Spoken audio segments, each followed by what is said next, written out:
cette période de ma vie m'a appris quelque chose, ça m'a appris aujourd'hui à dire non, à dire stop. L'investissement immobilier, c'est pas pour moi.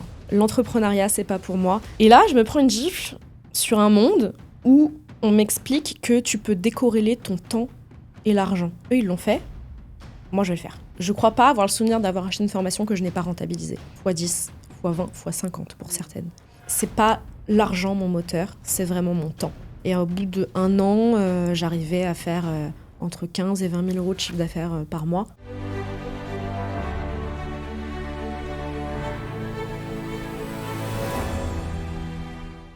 Salut la team et bienvenue dans un nouvel épisode de L'argent, rien que la vérité. Aujourd'hui, je suis super contente parce que j'ai un profil très atypique à vous présenter. C'est une femme qui a, qui a plusieurs casquettes. Elle va vous expliquer ses réussites, ses échecs et j'ai le plaisir d'accueillir Denise.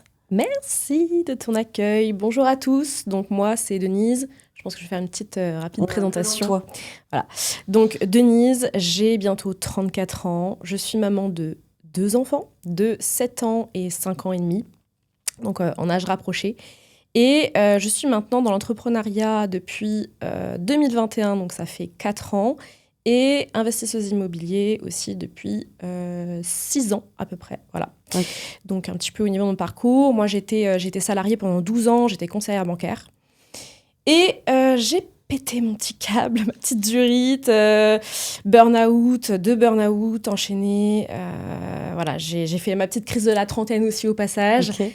Et du coup, ça m'a permis de quitter ce monde en fait, du salariat, où j'en ai bavé en tout cas sur les dernières années. Et aujourd'hui, de vivre de l'entrepreneuriat et de pouvoir avoir une vie complètement différente et aspirer à des nouvelles choses et avoir beaucoup plus de temps aussi avec ma famille, avec mes enfants. Et ça vaut tout l'or du monde. Alors déjà, merci d'être là. Et en fait, tu as tout simplement anticipé ma question, parce que j'allais te dire justement, présente-toi. Et moi, j'aimerais bien te poser quelques questions, justement, déjà sur ton parcours, parce que je le trouve très intéressant. Je suis sûre qu'il y a des gens aussi qui se retrouvent dans ce que tu dis, qui peut-être sont salariés, qui sont en burn-out, etc. Moi, j'ai aussi une expérience par rapport à ça, mais qui est plutôt à l'inverse, tu vois. Moi, j'ai fait un burn-out dans l'entrepreneuriat. D'accord. Et du coup, je me suis plus retrouvée après à me dire, finalement, le salariat, c'est quand même pas si mal. Donc, en fait, j'aimerais bien avoir, toi, ton avis là-dessus. Comment, aujourd'hui, avec le recul et la hauteur, comment tu perçois le fait que le salariat t'ait mis en burn-out et que tu te sentes finalement mieux dans l'entrepreneuriat ? Alors, en fait, ce qui se passe, c'est que au final, si tu veux, ce qui s'est passé dans ma vie de salarié, c'est-à-dire vraiment vivre des choses très difficiles, alors pour expliquer un petit peu, parce que ça paraît peu concret quand on survole comme ça, mais quand on est en burn-out, pour ceux qui l'ont vécu, vous le savez, mais ceux qui ne l'ont pas vécu, on est vraiment démunis. On se sent vraiment plus bactère. Je pense que toi, tu l'as vécu aussi. Enfin, moi, je rentrais chez moi le soir, je hurlais sur mes enfants, j'avais aucune patience. Je me mettais à pleurer, mais tout le temps. J'allais travailler avec la boule au ventre, tu vois, et c'était hyper compliqué. Je subissais des agressions verbales et même physiques de la part de clients. Ah ouais, d'accord. Pour se remettre dans le contexte, on était en 2021, donc Covid, période Covid. Et du coup, je me faisais cracher à la figure. Donc, en période Covid, voilà. Parce qu'on ne pouvait pas accéder aux demandes du client. Moi, je faisais que respecter les règles de mon entreprise. Mais on est en première ligne, donc on prend tout. Bien sûr, sous-effectif, donc tu fais constamment le boulot de 3-4 personnes.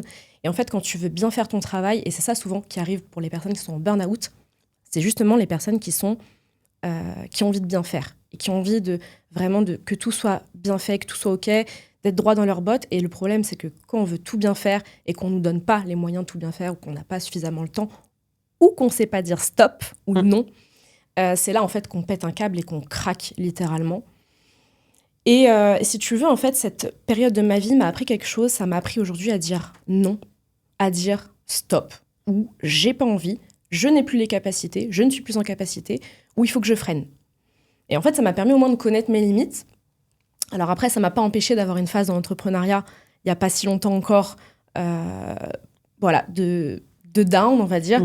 Je ne vais pas parler de burn-out, ce n'était pas un burn-out, mais je dirais plutôt une espèce de ras-le-bol. Mais justement, je pense que j'aurais pu tomber dans un burn-out si tu n'avais pas respecté les limites. Si j'avais pas eu justement cette première expérience, de me dire maintenant, je connais mes limites et je sais à quel moment il faut que j'arrête. Et du coup, ça m'a permis au final De rester en phase de down, de doser plutôt que vraiment de faire une vraie dépression, un vrai burn-out, à être au fond de mon lit. Là, c'est plus, j'ai ralenti, en fait, j'ai quasiment tout stoppé pendant 1 an, presque. J'ai eu ce besoin de dire stop, à un moment donné, de me recentrer sur moi-même, qu'est-ce que je veux faire, où j'en suis, ce que j'ai fait, ce que j'ai parcouru, où j'ai envie d'aller. Et justement, c'est cette expérience dans le salariat qui a été malheureuse, mais que je changerais pour rien au monde, parce que déjà, c'est ce qui m'a permis d'être là aujourd'hui, devant toi, et de pouvoir en parler ensemble. Et c'est ce qui m'a permis aussi de connaître mes limites, professionnellement parlant, et même moi-même, hein, tu vois, intérieurement. Donc, tu vois, je regrette rien. Ok, oui, bien sûr, parce que du coup, effectivement, à travers aussi cette difficulté, en fait, c'est là où l'entrepreneuriat est né. Finalement, si tu n'avais peut-être pas eu ces burn-out, tu ne te serais jamais lancé dans l'entrepreneuriat. Et il ne serait pas arrivé, du coup, la suite des événements dont tu vas nous parler. Parce qu'en fait, là, du coup, c'est un peu le pré-entrepreneuriat, finalement. Ouais. Et du coup, comment t'en es arrivée à te lancer ? Pour vous expliquer un petit peu, donc, Denise, aujourd'hui, tu es investisseuse IMO, mais tu es aussi, du coup, entrepreneuse. Elle fait des boutiques Amazon, enfin, elle lance des marques sur Amazon FBA. Donc, tu nous expliqueras aussi quelle est la différence entre un business Amazon et Amazon FBA pour que les gens puissent comprendre exactement quelle est la différence. Mais ok, donc comment t'en arrives à passer de burn-out, justement, à te lancer dans l'entrepreneuriat, et quels sont tous les questionnements qui te passent par la tête ? Est-ce que tu te dis tout de suite, c'est quelque chose qui m'attire ? Est-ce que je vais réussir, pas réussir ? C'est une très bonne question. Et en fait, il faut savoir que moi, si tu m'avais rencontré il y a 8 ans en arrière, je t'aurais dit, l'investissement immobilier, c'est pas pour moi. L'entrepreneuriat, c'est pas pour moi. Moi, j'ai un profil ultra sécuritaire, tu vois, où j'étais bien, manière de parler, mais dans mon CDI, parce qu'il y avait la sécurité de l'emploi, t'as ton salaire à la fin du mois, c'est carré, t'as ta maison à payer, t'as tes enfants à nourrir, tu vois. C'était confortable à ce niveau-là. J'avais aussi, du coup, des horaires de bureau. Donc, c'était relativement simple. Sauf qu'effectivement, à un moment donné, ça ne suffit plus. Ces avantages-là ne suffisent plus. Et en fait, quand j'étais vraiment au fond du trou, si tu veux, il y a mon conjoint qui avait, à l'époque, quelques mois plus tôt, pris une formation sur le business en ligne Amazon FBA, e-commerce. Et il n'avait pas encore pris le temps de la regarder, parce que si tu veux, c'est la vérité, hein, c'est mon conjoint au final qui m'a vraiment poussée dans ces choses aujourd'hui, investissement, l'entrepreneuriat. Sans lui, je ne serais pas ici. Hein. Parce que c'est lui qui est vachement éveillé sur le sujet et qui m'a éveillé lui-même, qui m'a éveillé moi-même sur le sujet. Mais sans lui, sans toi, il n'y serait pas non plus, tu vois. En fait, c'est vraiment un travail d'équipe. C'est un travail d'équipe. Après, je pense qu'il l'aurait fait quand même lui-même, parce qu'il a cette force où il sait où il va. Il m'a amené avec lui. Il m'a même vraiment propulsée, je dirais, parce que sans lui, vraiment, j'aurais pas pu être là aujourd'hui. Mais du coup, il avait pris cette formation. Et il m'a dit, écoute, j'ai ça, regarde. Là, tu te sens pas bien, dans tous les cas, il va falloir que tu prennes une décision par rapport à ton travail. Ça peut pas durer. Moi, j'étais en train de me dire, ok, la retraite de salarié, c'est au bas mot dans 35 ans. Ça veut dire j'ai 2 options. Soit je pleure encore pendant 35 ans, tous les matins et tous les soirs. Soit j'accepte la situation, j'arrête de pleurer, je prends du recul, mais je sais pas si j'en suis capable. Soit je trouve une porte de sortie. Et je commence à regarder cette formation. Je connaissais pas du tout, en fait, le principe d'Amazon FBA, en private label, donc je vais réexpliquer un petit peu après. Pour moi, Amazon, c'était acheter, j'étais en tant que consommatrice et cliente, acheter sur Amazon, il y a des professionnels, des entreprises qui sont là, j'achète leurs produits, ils m'envoient, ou même limite, c'est Amazon, tout est Amazon et j'achète. Et en fait, déjà, la formation, ce qui me frappe, c'est que ça démarre par un module de mindset. Et là, je me prends une gifle. Je me prends littéralement un aller-retour. Et je me dis, OK, il y a un monde parallèle dont on ne nous parle pas. Enfin, en tout cas, moi, j'ai grandi dans une famille de salariés où on m'a dit que le plan de vie rêvé, c'est d'avoir son petit CDI en 35 heures ou 40 heures, d'avoir des horaires de bureau dans une grosse entreprise avec des avantages, un CE et tout. Et si tu gagnes 2000 balles par mois, genre, t'es déjà, waouh, tu vois, t'as déjà réussi ta life, tu vois. Et là, je me prends une gifle sur un monde où on m'explique que tu peux décorréler ton temps et l'argent. Tu n'es pas obligé de convertir ton temps. Donc, comme un salarié, tu vas bosser de telle heure à telle heure et on te donne ton salaire pour de telle heure à telle heure. Et là, en fait, je me rends compte qu'on peut créer des revenus passifs, en fait, dormir et faire de l'argent, être en week-end, faire de l'argent, jouer avec ses enfants et faire de l'argent, bien sûr, en bossant en amont, tu vois. Et là, je me dis, ok, dans tous les cas, j'ai pas d'autre choix, il faut que j'y aille. Et je me lance dans le projet fou. Et je me dis, vas-y, je vais réussir. Et du coup, ce que je fais, en fait, c'est que le souci, pour ceux qui nous regardent et qui sont peut-être dans une phase de burn-out, avant de commencer tout projet, déjà, reprenez confiance en vous. Je pense que c'est le plus important, parce que vous êtes vraiment le pilier de votre entreprise, enfin, de l'entreprise que vous avez créée. Si vous n'êtes pas solide mentalement et que vous n'avez pas conscience de vos capacités, ça va être difficile. Donc déjà, retravailler le mindset. Et à l'époque, j'ai écouté énormément de podcasts. J'ai écouté énormément d'interviews de gens qui sont partis de zéro et qui ont réussi. Et du coup, ça m'a reprogrammé. Je me suis dit, ok, eux, ils l'ont fait. Moi, je vais le faire. Je suis pas plus bête que les autres. Je vais le faire, tu vois. Et je me suis dit, go, parce que de toute façon, c'est soit ça, soit le vide, et je tombe et je sais pas, en fait, où je pourrais être demain. Ça se trouve, je vais faire une connerie, parce que j'étais vraiment au fond du trou, tu vois. Je me suis dit, pour ma famille, pour moi, pour tout, il faut que je réussisse. Je n'ai pas le choix. Je vais réussir. C'est pas je vais essayer. Je vais réussir. Et du coup, je me suis lancée corps et âme, dans le projet Amazon. Et ça a fonctionné très rapidement.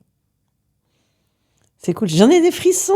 Non, je suis impressionnée parce que je trouve que ton parcours, il est admirable en vrai, tu vois. Et en ayant eu aussi un burn-out, alors il était peut-être pas aussi fort que le tien, mais moi vraiment, j'ai saturé.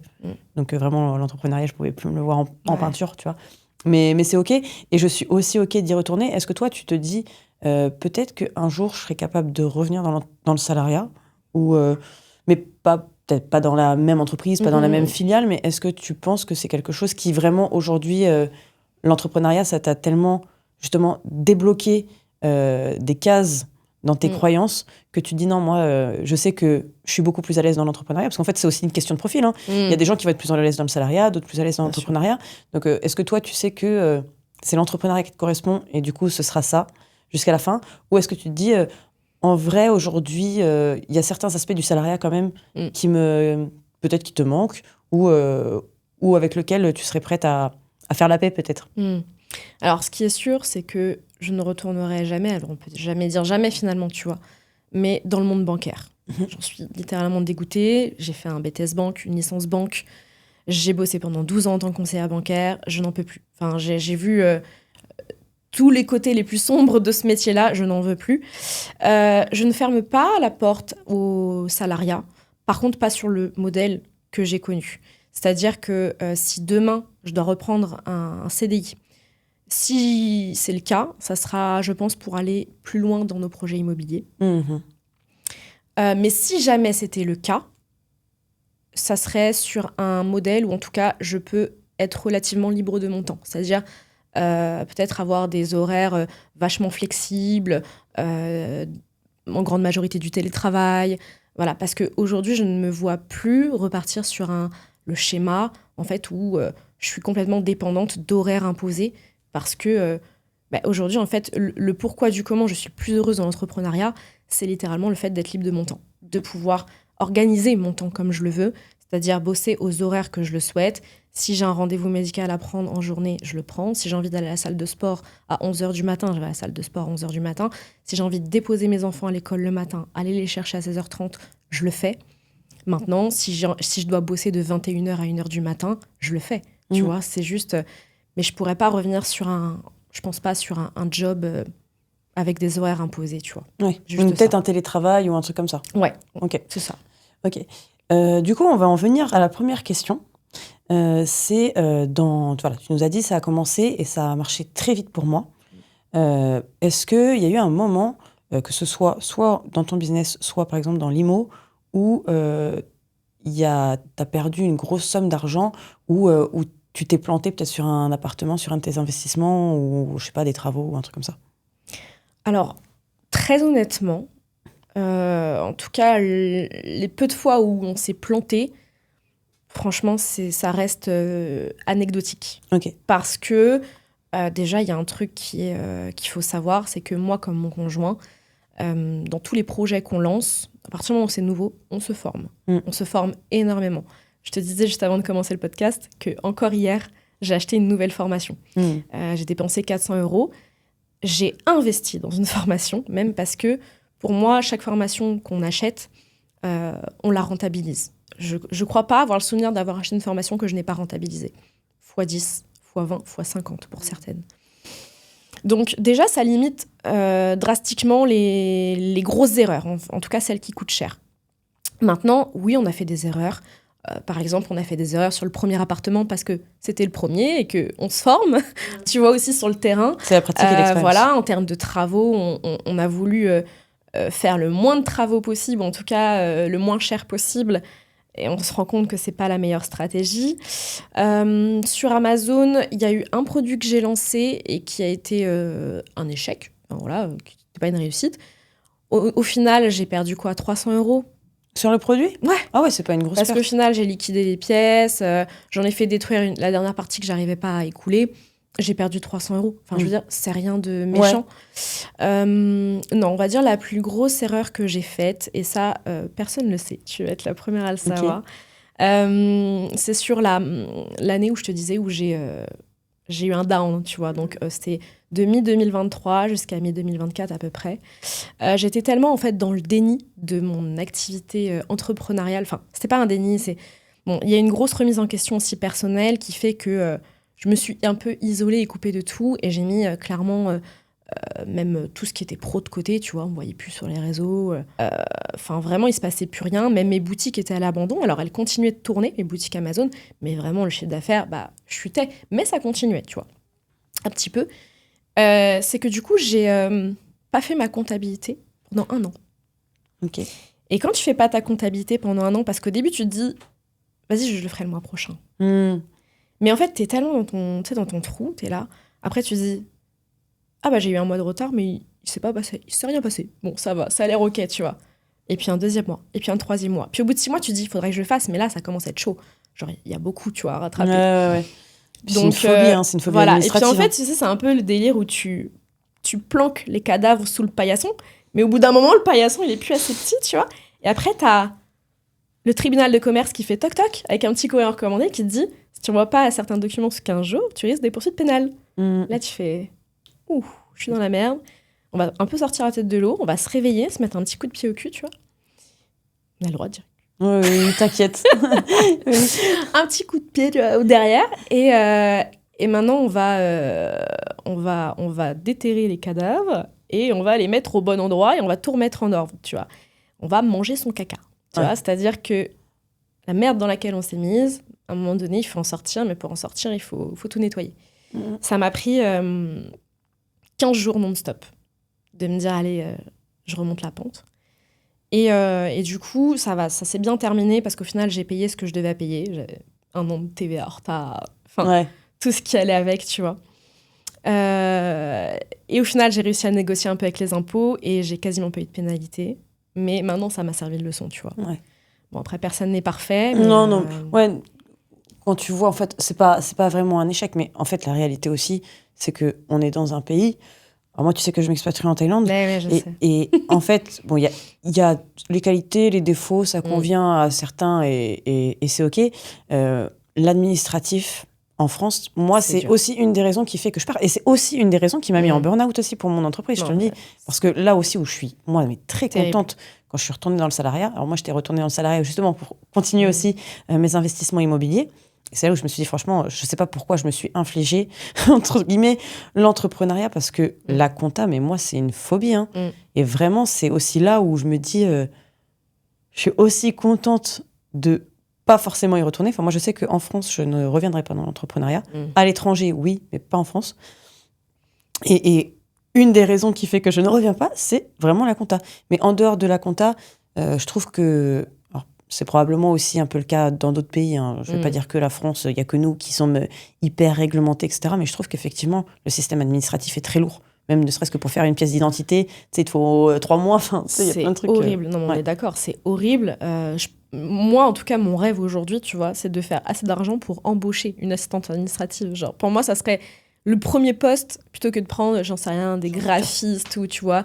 Mais un assistant administratif, mais genre le rêve, quoi, tu vois. Surtout que moi, Enfin, je pense qu'il y a des gens qui sont là pour créer, tu vois, qui ont la fibre artistique, tu vois, de créer, t'as plein de projets en tête, t'as plein de choses que t'as envie de faire. Mais... Tu t'es déjà renseignée sur les prix l'assistant administratif? Ouais, pour le moment, j'ai pas les moyens de le faire. Okay. En tout cas, voilà. Mais en tout cas, c'est vrai qu'à un moment donné, ça m'a traversé l'esprit. Mais je me suis dit que si j'avais en tout cas une première personne à embaucher, même à temps partiel ou quoi, ça serait un assistant administratif. Parce que, en fait, c'est une tanasse, tu vois. Ah ouais, mais vraiment.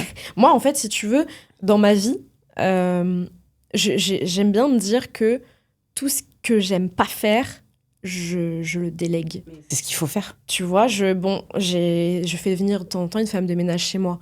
Et au final, je la paye, enfin, ce que je paye par rapport à ce que j'estime, en tout cas la valeur de mon temps sur 1 heure, bah, pour moi, je gagne de l'argent et du temps. Tu vois. Ça, enfin, je veux dire, j'ai des robots pour tout chez moi. J'ai des robots tondeuses, des robots lave-vitre, des robots pour le sol. J'avais vu tes stories, non, mais, je crois. Tu vois, en fait, tout ce qui, pour moi, est un casse-tête ou un truc chiant, j'ai envie de le déléguer. Et ça, c'est vrai que cette partie-là, elle est quand même super chiante, tu vois. Donc, j'espère que j'arriverai à le déléguer à un moment donné. Ouais, bien sûr. Après, moi, si ça... Je te le dis, on se le dit là, mais en vrai, je connais des assistants administratifs qui sont en freelance. Donc, t'es pas obligé aussi d'embaucher. Et c'est vrai que, tu vois, tu peux les payer à l'heure. Même titre qu'une femme de ménage, tu vois. Donc, tu vois, même si c'est pour négocier, je dis n'importe quoi, 2-3 heures dans la semaine. Ouais. Tu vois, des fois, ça peut être pas mal. On en parlera. Voilà, on en parlera après. Ok. Tu nous parlais tout à l'heure, du coup, que ton conjoint, enfin ton mari... On n'est pas mariés encore. Pas encore, mais bientôt peut-être. Bon, alors que ton conjoint, il t'avait beaucoup aidé justement à te lancer. Est-ce que lui, il a une casquette d'entrepreneur ou est-ce qu'il est salarié et en fait, comment lui, il a connu et vécu ton changement aussi, de te voir évoluer comme ça, de passer justement de la burn-out à la réussite, parce qu'on parlera après en fait de comment, de jusqu'où tu as réussi à monter et en combien de temps. Ouais. Alors, comme je disais tout à l'heure, déjà, ça a été un vrai soutien, un vrai pilier émotionnel, financier aussi, il faut le dire. Parce que, si tu veux, en fait, l'entrepreneuriat, ou du moins arriver à générer un maximum de revenus, être à la retraite à 40 ans, tu vois, c'est son projet, d'abord à lui. Et c'est vrai que des fois, je me sens un petit peu coupable, parce qu'au final, il m'a permis d'accéder, enfin, je parle pas de la retraite, mais en tout cas, à la liberté de temps, enfin, pas encore financière, on peut pas dire ça, mais tu vois, en tout cas, d'être vraiment dans l'entrepreneuriat aujourd'hui, chose que lui, il aimerait bien faire, mais qu'il n'a pas encore fait. Enfin, c'est-à-dire qu'en fait, il a un job, un peu une prison dorée, tu sais, comme on aime dire, c'est-à-dire un métier quand même où il y a un bon salaire, et du coup, qui assure un peu la sécurité et la stabilité financière du foyer. Ok. Donc, si tu veux, ça m'a permis déjà de pouvoir, en gros, me reposer un petit peu sur ça, vu que moi, mon salaire à la banque était quand même bien, voilà, plus inférieur que le sien. Donc, on prenait moins de risques à ce que moi, je me lance. Ok. Et au-delà de ça, lui, en fait, il m'a vu plus bactère. Il m'a vu vraiment pas bien.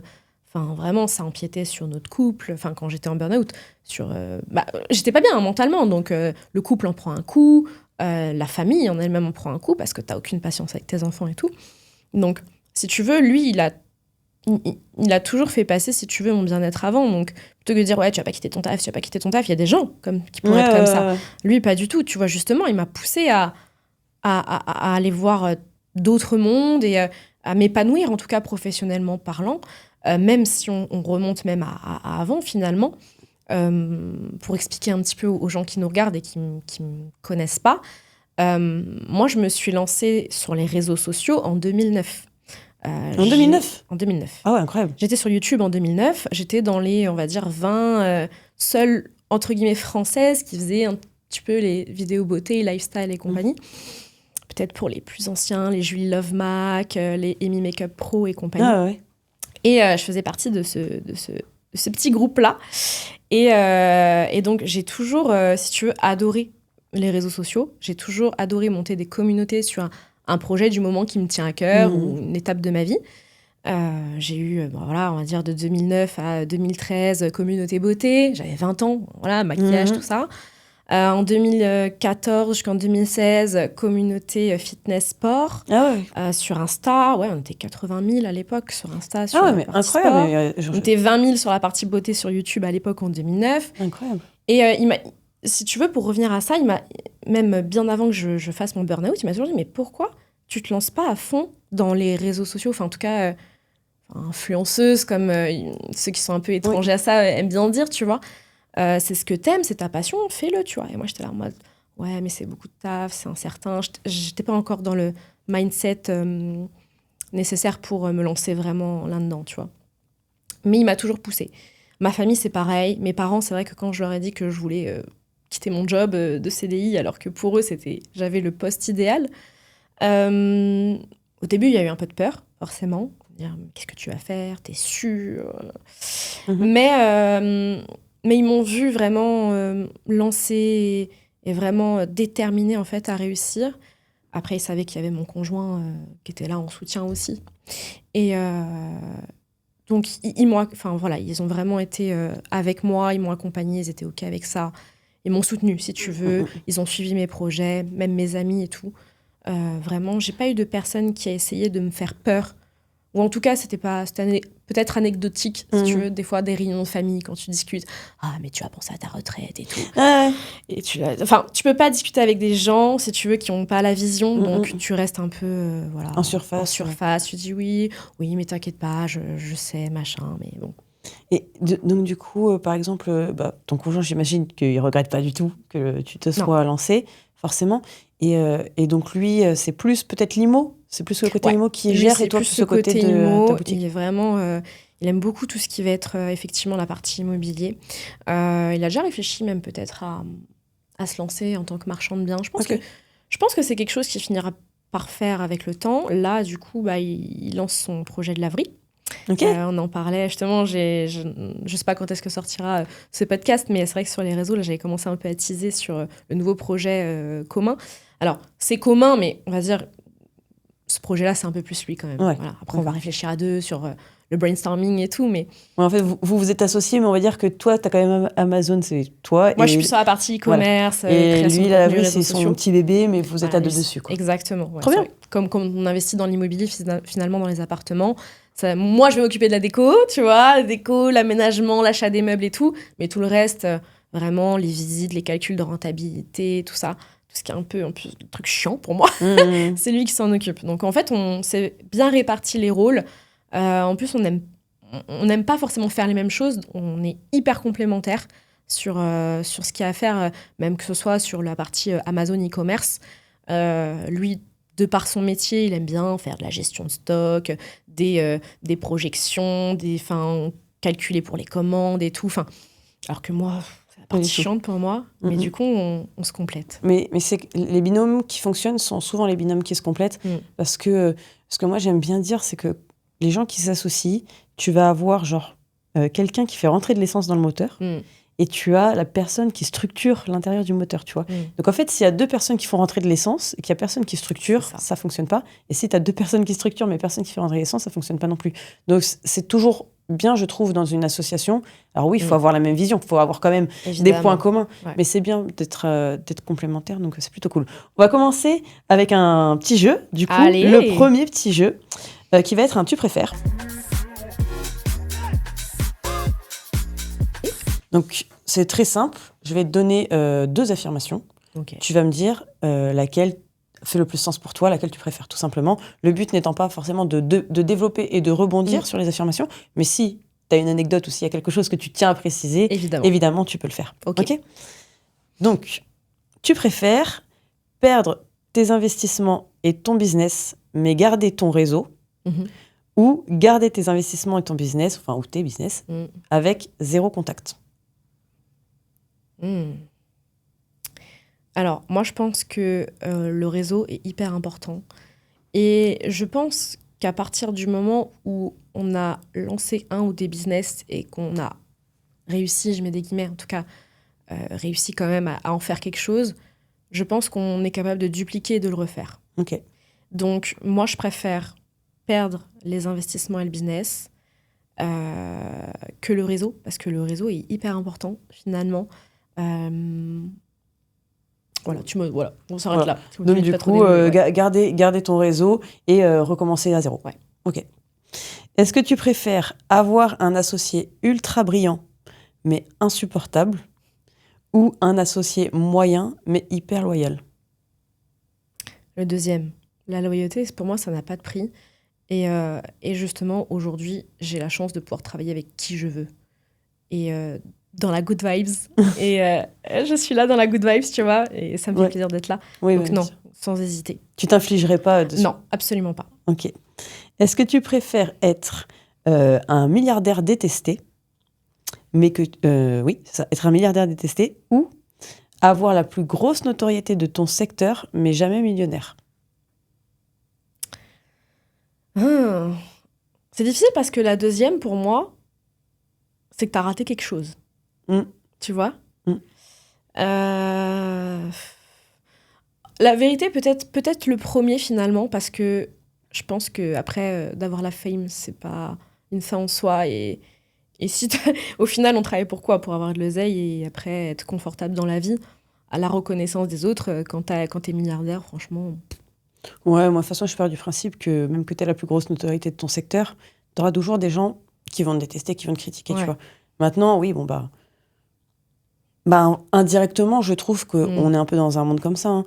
Tu regardes Bernard Arnault, tu vois, il y a le gars milliardaire. On est d'accord. Il est détesté par la majorité des gens. Ouais. Alors, il y en a qui vont quand même l'adorer et l'idolâtrer, tu vois. Mais c'est un peu la question. Est-ce qu'un Bernard...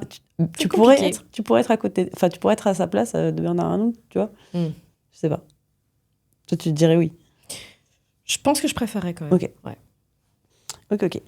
Bon, lui, pour le coup, il a les deux. Hein. C'est quand même la plus grosse notoriété de son secteur. Et en plus de ça, il est milliardaire et détesté. Ouais. Bon. Est-ce que tu préfères monter une boîte qui explose, mais que tu détestes, ou une boîte que tu adores, mais qui stagne? Je pense la première, parce que je pense que le fait de vraiment monter une boîte et de voir qu'elle a réussi, ça apporte quand même vachement de choses, tu vois, à titre personnel. Et après, si tu l'aimes pas, tu la revends et tu fais quelque chose que t'aimes, tu vois, finalement. Je pense que souvent, justement, quand on crée des boîtes, on a du mal à s'en séparer parce que c'est un peu nos bébés. Mais il y a des fois, il faut le voir d'une manière complètement différente et se dire, voilà, c'est juste une création de valeur et il faut s'en séparer au bon moment, tu vois. Et si t'es pas épanoui dans ce que tu fais, moi, maintenant, l'épanouissement est hyper important. Enfin, je l'ai appris, voilà, avec mon vécu. Vraiment, pour moi, tu t'en sépares et tu fais un autre projet qui te tient plus à cœur. Ok. Oui, toi, tu le vois vraiment comme un outil. Ouais. En fait, c'est un véhicule que tu as qui te permet de t'enrichir sur un... Tu utilises le levier, en fait. Et exactement. Ok, c'est bien. Est-ce que tu préfères gagner 1 million d'euros par mois, mais devoir travailler 7 jours sur 7, ou gagner 10K par mois en totale liberté? Alors là, j'ai absolument pas d'hésitation sur cette question. Moi, c'est la deuxième. Je préfère, en fait, pour moi, en tout cas aujourd'hui, l'heure où je te parle, c'est pas l'argent mon moteur, c'est vraiment mon temps. Et pour moi, ça n'a pas de sens de gagner tout l'oseille du monde si tu n'as absolument pas le temps pour en profiter, le dépenser ou voir les tiens. Donc, je préfère gagner beaucoup moins, mais du coup avoir beaucoup de temps pour moi, mes proches, mes enfants, plutôt que d'avoir plein d'argent, de les courir de cadeaux, mais de jamais de les voir, tu vois, par exemple. Donc, sans hésiter, la deuxième. Ok, pareil. Très bien.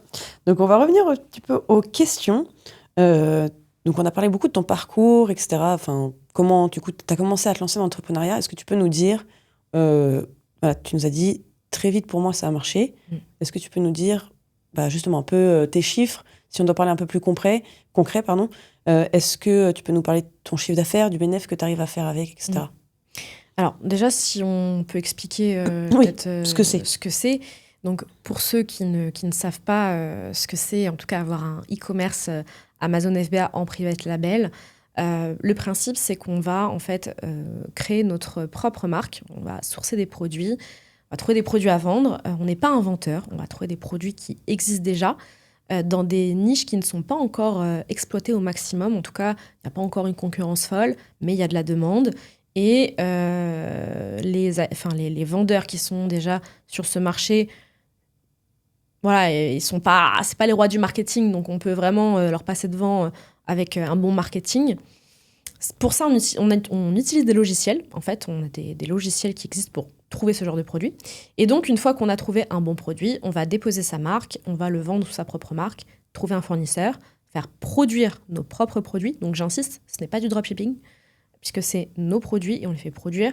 On les importe si on fait venir ça de l'étranger. Et après, le principe, c'est d'envoyer nos produits directement dans les entrepôts d'Amazon, ce qui fait en fait que quand un client va acheter notre produit sur le site d'Amazon, nous, on n'a aucune logistique à gérer. Donc, moi, là, je suis en train de te parler, possiblement que je vends des produits et que Amazon est en train de les emballer, de les expédier aux clients, et moi, je ne gère pas ça. Ma seule problématique, c'est d'avoir une offre qui est dans les premiers résultats de recherche sur Amazon sur le mot-clé en question, et de toujours faire attention à ce que j'ai suffisamment de stock dans les entrepôts d'Amazon. Le reste, c'est Amazon qui gère. Donc, tu vends 24 heures sur 24, 7 jours sur 7, sans avoir à gérer la logistique, ni même le SAV. Ça, c'est le principe du FBA. Donc, en fait, ça veut dire Fulfillment by Amazon, expédié par Amazon.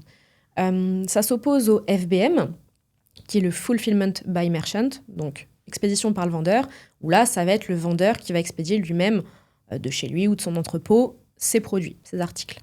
Sauf que ça, il faut savoir que pour ceux qui sont en FBM, ils sont beaucoup moins mis en avant sur Amazon et du coup, ils se retrouvent en 5e, 6e page. Voilà. Donc, ils font beaucoup moins de ventes. Vraiment, moi, mon objectif, en tout cas, avec tous mes business, c'est d'automatiser le plus possible. Et Amazon FBA, en tout cas, répond exactement à cet objectif pour moi. Du FBA. Je fais que du FBA, ouais. Je fais que du FBA. Et donc, en fait, quand j'ai commencé finalement, pour revenir à ta question, ça a marché assez vite pour moi. En gros, pour expliquer, j'ai suivi la formation, je me suis formée aux alentours du mois de février. Mois de mars, je commençais déjà à chercher un produit. J'avais trouvé un premier produit, j'ai fini des échantillons, je me suis ravisée, j'ai trouvé un autre produit. Et où là, je me suis dit, OK, je suis sûre de moi. Et en fait, faut savoir que quand on commence, en tout cas, quand on veut tester un produit dans l'univers d'Amazon, on recommande de se lancer avec 100, 150 pièces, tu vois, pour tester le marché. Et si on se plante, on limite la casse, tu vois. Moi, j'ai commandé 600. T'étais sûre ? J'étais sûre de moi. J'étais sûre de moi. Donc, en fait, c'est pour ça que quand on donne des recommandations aux gens, c'est très bien. On conseille de les suivre. Mais il y a des fois, il y a une part d'instinct. Et j'ai bien fait de m'écouter parce que finalement, en fait, j'étais sur une niche où il y avait un fort volume et j'étais convaincue de ma différenciation parce que j'avais vraiment apporté quelque chose de nouveau au produit. Je l'avais fait personnaliser d'une certaine manière qui fait que je savais que ça allait marcher. En tout cas, ça existait aux États-Unis, mais pas en France. Et aux États-Unis, ça marchait bien. Donc, j'étais sûre de moi. Et j'ai lancé une production de 600 pièces. Je me suis dit, au pire, je les vendrai ça prendra le temps qu'il faut, quoi, mais je sais que je les vendrai. Et au final, le premier mois, j'en ai vendu quasiment 300. Ah oui. Et en fait, c'est-à-dire qu'au bout de 10 jours de vente, j'ai dû relancer une commande sans même avoir récupéré les premiers euros des premières ventes, parce que Amazon fait une rétention et nous paye tous les 15 jours, mais en décalé. Et je me suis dit, en fait, au rythme où ça part, là, en 10 jours, je vais être en rupture de stock, parce qu'en fait, le temps de passer une commande, faire produire, importer de Chine, parce que du coup, mon fournisseur était en Chine, j'ai à peu près 2 mois et demi de délai. Donc, il faut que je recommande maintenant. Et j'ai repassé une nouvelle commande, finalement, assez rapidement. Et j'ai fait à peu près 4 700 euros ou 5 000 euros de chiffre d'affaires, avec une marge, à l'époque, peut-être en lancement, je devais être à 25% de marge. Et en gros, je suis rentrée en fonds de roulement en 6 mois. Et j'ai rentabilisé mon investissement initial en 3-4 mois. J'ai investi au tout départ 4 500 euros et j'ai dû réinjecter dans les 4 500 euros au début et dans les 2-3 000 euros pour la deuxième commande. Et après, je suis rentrée en fonds de roulement au bout de 6 mois. Et au début, tu commences, tu es là, tu fais 4-5 000 euros de chiffre d'affaires avec un produit, tu fais waouh, c'est cool, tu vois, ça fonctionne. Et ce qui est fou, c'est que j'ai pris du temps au début pour me lancer, pour créer le produit, chercher le produit. Enfin, ça prend du temps, tu vois. J'ai passé mes soirées. À l'époque, j'étais encore salariée. J'avais 2 enfants en bas âge, de 3 ans et 1 an et demi. J'avais ma vie de famille, d'accord ? Et donc, voilà. C'est-à-dire que je pouvais bosser sur ce projet-là que de 21h à minuit. Voilà. Et jamais le week-end. Parce que par contre, c'est une règle, je ne bosse pas le week-end. Donc, vraiment en semaine. Et je me suis mis là-dessus. Et quand ça s'est lancé, je me suis dit, waouh, ça y est, genre, ça fonctionne. Et là, ça me prend 1 heure par semaine, tu vois. Et là, je me suis dit, waouh. Et donc, du coup, de fil en aiguille, le chiffre d'affaires, il progressait. J'ai lancé un deuxième produit dans la même niche, mais un peu différent. Et au bout d'1 an, j'arrivais à faire entre 15 et 20 000 euros de chiffre d'affaires par mois, avec 2 produits seulement, tu vois, en vendant qu'en France. J'étais pas aux États-Unis, j'étais même pas sur toute l'Europe. Et à ce moment-là, je me suis même posé la question, on en parlait tout à l'heure, tu vois, de dire, est-ce que je revendrais pas ma marque? Mais du coup, c'est un peu touchy parce que tu dis, ça se trouve, là, ça me rapporte un revenu, mais peut-être si je la revends, ça a de la valeur. Et je me suis intéressée aussi à ce côté-là, parce que ce qu'il faut savoir, c'est que quand tu crées une marque, tu crées aussi, du coup, un patrimoine. Parce que ta marque, elle prend de la valeur. Et ça, c'est hyper important de le savoir. Il y a des sites qui existent justement pour revendre des business en ligne, notamment e-commerce. Et j'avais fait évaluer ma boutique. Donc, c'est sur quoi? Sur Dotmarket, tu l'avais fait? Non, j'ai plus le nom en tête. Parce que moi, justement, je suis intéressée... Mais je peux te le retrouver. Ok. Je pourrais te l'envoyer. Mais du coup, j'avais fait évaluer ma boutique. Donc, je rappelle que j'avais investi 6 000, 6 500 de ma poche. Hein, et elle valait plus de 90 000 euros au bout d'1 an et demi. C'est fou. Hein. Et là, je me suis posé la question. Je me suis dit, qu'est-ce que je fais? Après, je me suis dit, c'est mon bébé quand même, tu vois. Pas tout de suite. Et donc, je l'ai gardé. Mais après, du coup, j'ai eu ma petite phase de down. Donc, mon chiffre d'affaires a un peu baissé et tout. J'ai relancé d'autres produits entre-temps. Là, si tu veux, comme c'était plus ma priorité numéro 1 au niveau du pilotage de mes boutiques, mon chiffre d'affaires a baissé. Donc là, je dois être aux alentours des 5-6 000 par mois de chiffre d'affaires. Donc, c'est pas Amazon qui me fait vivre, tu vois. C'est un ensemble de business que j'ai créé parce que j'ai plein d'autres sources de revenus. Mais si tu te concentres que sur Amazon, vraiment quelqu'un qui serait focus que dessus, vraiment, il peut scaler très rapidement, tu vois. Et là, je me suis lancé un petit défi en plus, il n'y a pas très longtemps, de repartir en fait un peu comme si c'était à zéro. Et parce que c'est vrai qu'on me demande encore, est-ce que c'est possible en 2025? Toi, tu t'es lancé en 2021. Est-ce qu'en 2025, ça fonctionne toujours? Est-ce qu'on peut toujours se lancer sur Amazon? Tout ça. Oui, mais c'est facile de dire oui.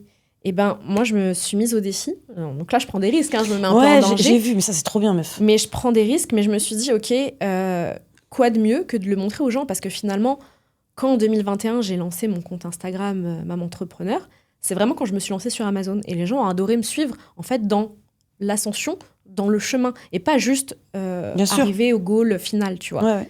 Les gens, ils aiment bien voir aussi le chemin. Et je trouve qu'aujourd'hui, on leur montre beaucoup des résultats finaux. Tu vois, à la fin, voilà ce que j'arrive à faire. Je fais tant. Mais on leur montre trop peu le chemin, tu vois, parcouru avec les bâtons dans les roues, avec les phases de ralentissement. Les ruptures de stock. Voilà, ou même tout simplement, je sais pas, des fois, tu peux avoir des blocages pour tel ou tel truc, les petites emmerdes que tu peux avoir sur le chemin, quoi. Et là, du coup, j'ai décidé de me relancer presque à zéro, parce que finalement, c'est pas non plus à zéro, parce que j'ai déjà les connaissances et je l'ai déjà fait. Mais vraiment de repartir comme un débutant avec des nouveaux produits, nouveaux fournisseurs, de rechercher, et de relancer. Et l'idée, c'est l'objectif, c'est de faire 10 000 euros de chiffre d'affaires le plus rapidement possible. Ok. Voilà. Donc là, j'ai 10 000 euros de chiffre d'affaires global? Avec les nouveaux produits. Ok. Sans parler de mes anciens. Ouais, j'ai vu que tu lançais cette série sur Instagram. Du coup, je tiens à le préciser, mais bien évidemment, comme à chaque fois, tu as tous tes réseaux et toutes les informations sur Denise qui sont dans la barre de description et qui s'afficheront à l'écran. Donc, n'hésitez pas à aller la suivre. Surtout si, potentiellement, c'est des questions que vous avez sur Amazon, vous pouvez aller lui poser en privé. Mais aussi, si vous voulez aller voir justement cette série de vidéos que j'ai vu que tu l'avais lancée. J'ai pas regardé toutes les vidéos, mais j'ai trouvé que c'était hyper pertinent parce qu'effectivement, en fait, ça montre aussi, même étape par étape, pour se rendre compte du travail qu'il y a à fournir. Est-ce que ça nous convient, est-ce que ça nous convient pas, et est-ce qu'en fait c'est faisable ou pas.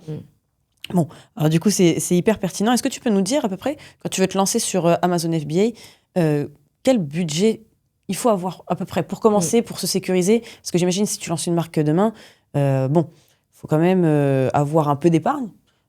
Quel risque entre guillemets d'épargne tu prends personnellement quand tu lances un nouveau produit, par exemple? Alors, déjà, j'insiste effectivement, comme tu dis, il faut savoir qu'il y a plusieurs business models qui existent autour d'Amazon. Moi, le business model que j'ai choisi, c'est le private label. Donc, c'est-à-dire vendre des produits de ma propre marque, d'accord, d'une marque que je crée.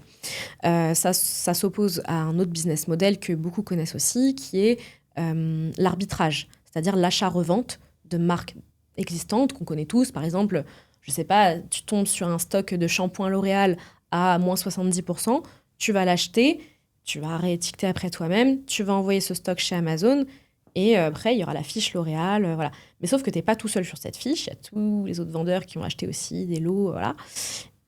Voilà, c'est pas ta marque, il n'y a pas de création de patrimoine et compagnie. Donc, sur le business model du private label, celui que je fais, ça nécessite un petit peu plus de budget de départ, parce que c'est tes produits, ton stock, d'accord, lancer ta marque et compagnie. On recommande d'avoir minimum 2 500 €. Voilà, pour lancer, on va dire, un premier produit, vraiment en limitant aussi un maximum de risques. Dans les 2 500 €, en général, on va dire 1 500 € pour le premier stock et 1 000 € pour le réassort. Ok. Voilà. C'est un peu ce qu'on préconise. Ok. Et bien sûr, si c'est... je vais jamais dire à quelqu'un, si c'est vraiment tout l'argent qu'il a de côté, attendre de se constituer une épargne plus importante, parce que l'idée, c'est pas tout mettre non plus dans ce projet-là. On n'est jamais à l'abri, tu vois. C'est de l'investissement, ça reste un investissement. Donc, il y a toujours un risque. Moi, je ne recommanderais jamais à quelqu'un d'investir tout son épargne liquide dans un business en ligne. Oui, bien sûr. Après, ça, c'est le rapport au risque même toi, sur les investissements en bourse, en crypto, machin. Tu vois. Bien sûr. De toute façon, après, c'est le rapport au risque de chacun. En réalité, comme tu dis, on va conseiller des choses. Mais après, vous êtes ouvert. C'est à vous de faire vos propres choix. Et si vous êtes prêt à prendre ces risques-là, vous les prenez. Comme toi, on t'avait dit, non, on préconise 150 pièces, on a commandé 600.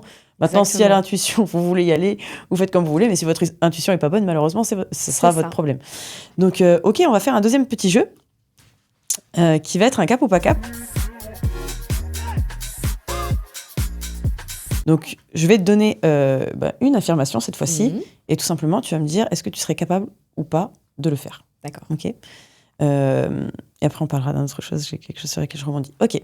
Cap ou pas cap de travailler avec un client que tu détestes juste pour le gros chèque ? Un client que je déteste ? Ouais. Après, moi, c'est difficile parce que on va peut-être plus parler dans l'univers formation. Oui, c'est pour ça que du coup... C'est vrai que sur Amazon, j'ai pas d'accès, tu vois, directement aux clients, finalement, comme c'est Amazon qui gère le SAV et tout.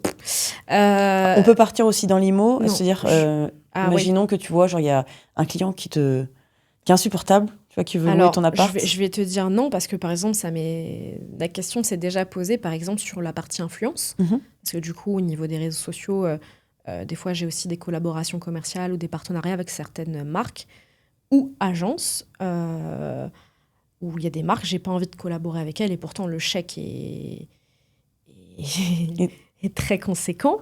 Mais voilà, je sais que soit leur manière de travailler avec les autres, ou ça m'est déjà arrivé d'arrêter de bosser avec certaines personnes parce que, argent ou pas argent, c'était pas possible. C'est pas possible. Ok.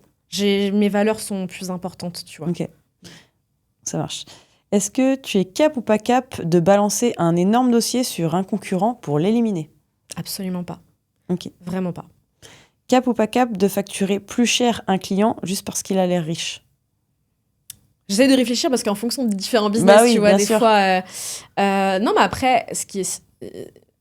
oui, il y a des entreprises que tu vas facturer plus cher. Après, c'est la loi de la négociation. Oui, bien sûr. Mais je sais que, par exemple, sur la partie collaboration, il y a des entreprises qui ont été facturées bien plus cher que d'autres. Parce que tu sais qu'elles ont le budget aussi qui Parce qu'il y en a, c'est des multinationales, et il y en a, c'est des petites marques. Voilà. Des petites boîtes qui se lancent. Ok, bonne réponse, j'aime bien. j'aime bien. Cap ou pas cap de quitter ton conjoint pour devenir millionnaire ? Absolument pas. C'était sûr. Vraiment pas. Vraiment, demain, même on me dit je perds tout mon argent, ou... Enfin, voilà, non. Je préfère être pauvre, mais qu'on soit encore ensemble. Ok.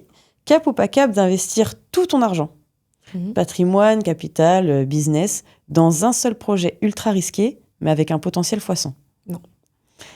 Cap ou pas cap de tout lâcher demain et partir vivre dans un pays où personne ne te connaît pour repartir de zéro ? C'est pas le problème du pays où repartir de zéro, c'est d'être trop loin de ma famille. Impossible. Je sais. Impossible. En fait, tu vois, genre, Ouais. c'est vrai qu'on s'est pas, on s'est croisés et on n'échange pas non plus tous les Ouais, mois. mais on se connaît. Mais en fait, On c'est se vrai que connaît. je connais bien. Mm, En fait, mm. j'anticipe déjà les réponses. Je Ouais. sais déjà ce que tu vas répondre. Tu vois. Cap ou pas cap de donner le nom d'une personne ou d'une société que tu ne recommandes pas du tout dans ton industrie. En vrai, ça me vient même pas. Enfin, tu vois, j'ai même pas de. Moi, il y a pas quelqu'un que j'ai tu même me pas dis tu le recommanderais d'exemple. pas. Non, il y a personne que je ne recommanderais pas. Il y a des personnes ou des entreprises où je suis pas forcément en adéquation. Mais de là à ne pas recommander, non. Enfin, après, c'est juste mon avis personnel. Donc moi, je suis personne pour dire c'est bien, c'est pas bien. C'est un avis perso. Donc non. Ok. C'est la fin du deuxième petit jeu et justement, effectivement, je voulais rebondir là-dessus. C'est que toi, tu proposes aussi de l'accompagnement ou tu fais de l'accompagnement ou que de la formation? Alors, on a une partie accompagnement, mais qui n'est pas faite par moi, qui est faite par une coach Ok. au niveau d'Amazon. Ok. Donc tu proposes en tout cas et la formule accompagnement et la formule formation Ouais, pour les personnes qui ont envie de se lancer et qui veulent en fait le faire étape par étape sur Amazon. exactement. Donc encore une fois, je vous mettrai, je pense, un Linktree avec les différents liens. Je mettrai dans le Linktree dans la barre de description. Mais en tout cas, si c'est quelque chose où vous avez envie de vous lancer, parce qu'on n'aura pas le temps d'aller non plus dans tous les détails par rapport à Amazon FBA. Et je sais que du coup, des personnes qui en fait sont visibles au niveau de ce business model-là, je pourrais pas vous en proposer non plus beaucoup. C'est pour ça que je suis contente que tu sois là parce que je sais que ça va intéresser énormément de gens. Même moi, en fait, je me suis déjà posé des questions sur Amazon, mais en vrai, je suis hyper chaude de le faire, mais pas ici, pas en France, oui, entre bien guillemets. sûr, bien sûr. Mais du coup, c'est pour ça que je trouve ça très cool. Donc effectivement, vous aurez tout dans la barre de description. Est-ce que tu veux nous en parler un petit peu? Oui, je vais expliquer un peu effectivement. Donc, j'ai la formation Amazon Next en fait qui a été co-créée avec Jérôme. On est associés du coup sur la partie formation. Pour expliquer un petit peu rapidement qui est Jérôme, parce que bon là on a appris à me connaître ici. Jérôme en fait il s'est lancé avec son frère sur Amazon en 2020, donc une année avant moi, donc là maintenant ça fait 5 ans. Et ils se sont lancés, pareil, Jérôme, salarié et tout, il a quitté son job, pourtant il avait un très bon poste en Suisse, il a travaillé à Silicon Valley dans le marketing et compagnie. Et il a tout quitté avec son frère pour se lancer dans l'e-commerce. Alors, lui, parcours un peu différent pour faire très rapide, mais ils ont testé dropshipping, échec, ils se sont même lancés sur Amazon FBA au début, tout seul, échec. Après, ils se sont formés. Ils ont pris plusieurs mêmes formations et du coup après ils sont très bien réussis puisque du coup aujourd'hui leur marque, ils ont créé une marque donc à deux, ils ont une dizaine de produits qui vendent toute la France, Europe, USA qui vaut pas loin des 2 millions. Ils génèrent plus de 3 millions d'euros de chiffre d'affaires par an. Grosse expérience terrain. Et du coup, on a voulu créer une formation vraiment la meilleure possible avec une expérience de gens qui sont encore sur le terrain, qui sont vraiment sur le terrain. Donc effectivement, on a une formation qui s'appelle Amazon Next où on apprend aux personnes débutantes ou même pas forcément débutantes. On part vraiment de zéro. Donc celles qui ne connaissent rien, vraiment création de compte bancaire, ouverture du seller central, compte professionnel et tout ça. Jusqu'à pouvoir scaler sa boutique en levant des fonds auprès d'une banque avec un expert en prise de parole qui intervient dans la formation pour toute cette partie-là. Tout ce qui va être gestion de la pub, gestion des réseaux sociaux pour faire de la promotion aussi sur les réseaux sociaux. Enfin, on aborde vraiment tout. Et là, du coup, il y a même une partie, un accompagnement premium pour ceux qui le souhaitent avec une coach qui nous a rejoint il n'y a pas très longtemps, qui est aussi une experte Amazon puisqu'elle est sur Amazon depuis 2017. Et elle génère à peu près 800 000 euros par an avec sa marque. Ok. Voilà. Donc, c'est quelqu'un qui sait de quoi elle parle aussi, qui a été enseignante par le passé. Okay. Donc, elle a la fibre vraiment. Ouais. Elle a la pédagogie. Ouais, la pédagogie. En fait, c'est ça aussi qui est important. C'est vrai que dans une formation, on n'en parle pas assez. Il y a des gens qui sont très compétents dans leur domaine. Exactement. Mais au niveau de la pédagogie, bon, après, ça aussi, c'est des atomes crochus qui sont entre les gens. Mais la pédagogie est importante, donc très cool. Et souvent, en fait, on se demande, mais pourquoi si vous faites de l'argent, pourquoi vous faites de la formation, tu vois? Je trouve ça trop nul comme question. Ouais, mais du coup, elle est intéressante, finalement. En fait, il faut se dire qu'au bout d'un moment, on a envie d'autre chose. Quand on est entrepreneur, on a envie de nouveaux challenges, de se lancer des nouveaux défis. Et moi, je sais que moi, comme Jérôme, on a toujours voulu partir du côté enseignement, tu vois, transmettre, la transmission. Je trouve ça hyper intéressant. Et ça te permet aussi de pouvoir rencontrer plein de personnes différentes, avec des profils différents, échanger avec des gens. Et moi, j'ai toujours aimé faire ça, tu vois. Et c'est vrai que du coup, on s'est super on est super complémentaires, moi et Jérôme, sur nos compétences, sur nos zones de génie respectives. On n'a pas du tout les mêmes zones de génie. Donc voilà, chacun va animer un thème. Un thème particulier. Non, mais les gens viendront voir de toute façon, ceux qui sont intéressés viendront te poser des questions. Il y aura peut-être un petit code promo spécial pour ceux qui écoutent ce podcast. Écoute, je pense que tu le mettras. Je le mettrai dans la barre de description avec plaisir. Et comme ça, voilà, les gens de toute façon viendront te poser des questions. Avec plaisir. Ce sera top. Moi, c'est vrai que je rebondis sur ce que tu dis parce que c'est souvent une phrase qui ressort et je trouve que c'est une question vraiment pour les détraqueurs de pourquoi tu vends des formations si tu gagnes tant d'argent avec ton business? Mais je trouve ça vraiment tellement débile comme question parce que je me dis, mais les gars, Elon Musk, c'est l'homme le plus riche de la planète. Et pourquoi il continue à monter des projets, à faire SpaceX, à Tesla? C'est qu'en fait, à un moment donné, ça, c'est les esprits petits, à un moment donné, les esprits petits qui ont un mindset éclaté au sol. Et je suis désolée parce que... Non, mais c'est vrai. Hein. Non, mais t'as raison. Mais c'est un mindset éclaté au sol et c'est, encore une fois, je vais faire un peu la rabat-joie en disant c'est une mentalité que je trouve qui est très française, des gens qui sont en mode, genre, voilà. Typiquement, l'argent est tabou. Les gens qui font de l'argent, ça fait chier. Et c'est exactement en fait le but de ce podcast, c'est en fait vraiment de démocratiser tout ça. On en parle ouvertement, avec beaucoup de transparence. Il y a des réussites, il y a des échecs. L'entrepreneuriat, c'est des montagnes russes. Ouais. Et justement, l'objectif, c'est d'en tirer le meilleur au travers de ce podcast pour que vous ayez un maximum de clés. Donc vraiment, cette question-là, je l'ai entendue et réentendue, mais en fait, même si l'argent est tabou, ce n'est pas ce qui drive le sens d'une vie. Et je trouve que t'en fais un très bon exemple parce qu'en réalité, l'argent est un outil. Donc comment l'utiliser pour justement, toi, tu vois, c'est ta famille, c'est ta tranquillité. Moi, ça va être peut-être plus justement l'étranger. Et en fait, l'objectif, c'est tout simplement d'arriver à quelque chose qui nous anime. Aussi, trouver son pourquoi. Pourquoi on veut se lancer dans tout ça, c'est hyper important. Et on n'aura pas tous le même pourquoi, et bien heureusement. Mais du coup... oui, il y a des gens pour qui ça va être d'avoir la plus belle voiture qu'ils ont toujours rêvé depuis qu'ils sont gamins. D'autres, ça va être le temps. D'autres, ça va être de voyager, de pouvoir voyager quand ils veulent, où ils veulent. Chacun son pourquoi. On va finir avec la dernière question parce qu'il nous reste plus beaucoup de temps, mais c'était hyper intéressant. On va parler un peu plus de ton parcours IMO. Donc aujourd'hui, en immobilier, est-ce que tu peux nous dire qu'est-ce que tu fais exactement? Est-ce que tu fais plutôt du locatif, de l'achat-revente, de la location courte durée? Est-ce que tu investis que en France ou à l'étranger aussi? Voilà. Alors, on a commencé à investir avec mon conjoint, parce que du coup, on investit toujours tous les deux. On a commencé à investir du coup en nom propre sur les 3 premiers biens. Ouais. Donc, le premier en 2018, début 2019. On a investi qu'en France. Actuellement, donc, on est propriétaire de notre résidence principale et on a 5 appartements en location meublée. On en a 4 en location courte durée et 1 en location longue durée. Et puis du coup, là, l'achat d'un fonds de commerce en cours pour le projet Laverie. Voilà, donc ça, c'est ce qu'on a. C'est bien parce que tu as vraiment, même en immobilier, tu as vraiment plusieurs casquettes différentes. Tu fais de l'IMOCO, de l'IMO pour particuliers, etc., du meublé, du non-meublé. Tu as vraiment un beau parcours. Et donc du coup, aujourd'hui, toi, si tu devais choisir entre Amazon et IMO, tu préférais quoi? C'est compliqué. En fait, il n'y a pas à choisir parce que pour moi, en fait, c'est complémentaire. Pour expliquer un petit peu aux gens qui nous regardent, aujourd'hui, on a mis en place des choses, en tout cas avec mon conjoint, qui fait que on va investir en immobilier avec le cash généré par du coup le e-commerce et la société. Enfin, en tout cas, la société, parce qu'il y a plusieurs choses dans la société, dont la partie e-commerce. Mais du coup, le cash que génère la société, on s'en sert pour investir en immobilier. Donc pour moi, en fait, c'est difficile de choisir parce que ça fait partie d'une boucle qu'on a créée et qu'on a mis en place. Voilà. Ok. Et écoute, on va faire le dernier petit jeu avant de se quitter. En fait, j'ai vraiment d'autres questions à te poser qui me viennent où je me dis, on n'aura pas le temps cette fois. Mais dites-nous dans les commentaires, justement, si vous voulez peut-être qu'on fasse un deuxième épisode avec Denise. Pourquoi pas dans 6 mois, parce que moi, du coup, je pars en Thaïlande, tu le sais, mais je reviens vers Noël. Donc, si jamais l'épisode vous plaît et que vous nous le demandez, on pourra faire peut-être un deuxième épisode, même déjà pour rebondir, ne serait-ce que sur le challenge qu'il y a eu sur Instagram. La pression.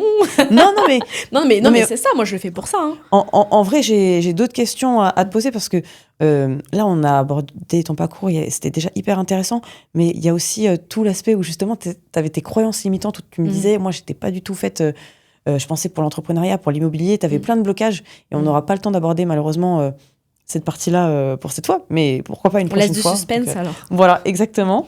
Donc du coup, dernier petit jeu, c'est un pour ou contre. Je te pose encore une fois différentes situations et tu vas me dire plutôt est-ce que tu es pour ou contre. Tout simplement, voilà. Donc, pour ou contre s'associer dans le business. Pour. Pour ou contre embaucher des amis, de la famille ou ton conjoint dans ton entreprise. Pour. Pour ou contre les formations en ligne. Pour. Pour ou contre démarcher des inconnus en DM sur les réseaux sociaux. Totalement contre. Pour ou contre les personnes qui mettent en avant leur atout physique pour gagner plus d'argent. On parle pas de mimes, OnlyFans et tout. Hein. C'est vraiment plus dans leur marketing. Est-ce que ça pose problème? L'apparence fait partie du jeu sur les réseaux. Pour. Pour ou contre entreprendre en France? Pour, je le fais, mais bon, à contre-cœur, quoi. Je suis bloquée. Pour ou contre investir en France? Pour. Pour ou contre créer des comptes fake pour espionner tes concurrents? Contre. Contre. Et ouais, écoute, je te remercie beaucoup, Denise. Si tu as un petit mot à dire avant qu'on puisse se quitter, en tout cas, très très contente de ta participation parce que c'était très enrichissant. Et j'ai d'autres questions, mais je te les poserai en off. Pas de souci. En tout cas, merci à toi, Clémence, de m'avoir invitée ici. Franchement, je suis ravie. En plus, c'était mon premier podcast, donc Voilà, le baptême. j'espère que ça s'est bien passé. Et pour tous ceux qui nous regardent, en tout cas, ce que je voudrais dire, c'est que croyez en vous. Sachez que vous pouvez le faire. Il y a des gens qui l'ont fait avant vous et vous pouvez le faire, en fait. Juste faites péter vos croyances limitantes qui vous mènent la vie dure et qui vous empêchent d'aller plus loin dans vos projets. Voilà, on va s'arrêter là, mais je pense que c'est plus important. Et je te remercie. De toute façon, comme je vous l'ai dit, vous avez toutes les informations et tous les réseaux de Denise dans la barre de description. Donc n'hésitez pas à aller voir. Si cette vidéo vous a plu, n'hésitez pas à liker et à nous le dire en commentaire, ça nous fait toujours super plaisir. Et puis bien évidemment, à vous abonner à la chaîne pour nous suivre et du coup ne pas louper aucun autre épisode. Je vous remercie d'avoir écouté ce podcast jusqu'ici. Je vous fais de gros bisous et à très vite. Ciao.